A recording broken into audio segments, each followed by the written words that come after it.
అసలు జరిగిందేంటి, జరగందేంటి?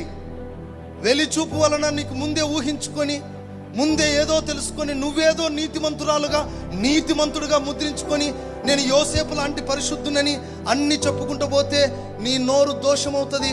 అది జాగ్రత్త, తెలుసుకొని మాట్లాడు. నీ నోరు దోషమైతే నీకు అది ఉరిగా మారుతుంది. అది రేపు నీకు ఉరి అవుతుంది.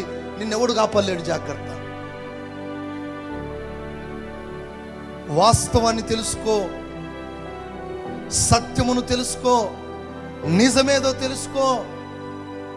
అబద్ధాలన్నీ మూట కట్టుకొని చెవులో వేసుకొని నువ్వు అనేకులకు చెప్పుకుంటూ పోతే, చాడీలు చెప్పుకుంటూ పోతే నీవెవరు నాన్న?